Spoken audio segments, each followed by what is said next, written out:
گۆڕستانی کەلاری کۆنە و مەراسیمی ناشتنی تەرمی خوشک و برایەکە لە تەنیشتیەکەوە. عوسمان حەمامین پیاوێکی دانیشتووی گەڕەکی یاسوودەی ناحەی ڕزگاری سەر بە قەزای کەلارە. دوای ساڵێک توشبوونی بە نەخۆشی شێرپەنجە لە شاری سلێمانی کۆچی دوایی کرد. کۆچی ئەو پیاوە مەرگی خوشکێکشی بە دوای خۆی داهێنا و کە سوکاریشیان لە تەنیشتیەکەوە تەرمەکانیان ئەسپەردەی خاک کرد.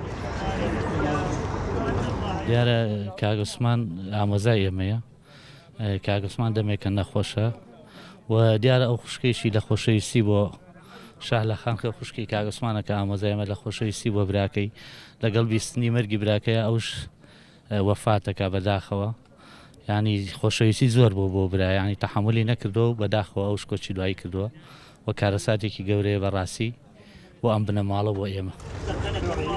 شەهلا ناوی ژنەکەی و دوای گەیشتنی هەواڵی کۆچی دوایی عوسمانی برایی بەرگەی دۆخەکە ناگرێت و گیان لەدەست دەدات.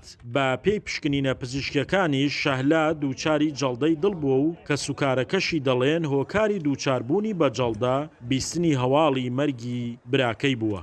بەداخەوە دڵگران و غەمبارین بە کۆچی دوایی ئەم خوشک و برایە. دیارە ئەمڕۆ کا عوسمان مدەیەکە نەخۆشە و لە نەخۆشخانەی سلێمانی بۆ ئەمڕۆ هەواڵی مەرگی بە خوشکەی گەیاندرەوە. دیارە ئەمیش لەبەر سۆز و خۆشەویستی خۆی بۆ براکەی خۆی لەبەر سۆز و خۆشەویستی بۆ براکەی جەڵدە لێی دا و کۆچی دوایی کردووە.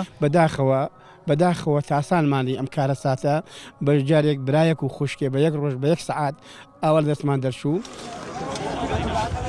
شەهلا تەمەنی 43 ساڵە و لە ژیانی هاوژینی خۆیدا بووە و خاوەنی 2 منداڵە. ماوەی 2 ساڵیشە لە نەخۆشی شێرپەنجە چاک بووەتەوە، بەڵام مەرگی براکەی کۆتایی بە ژیانی ئەویش هێنا.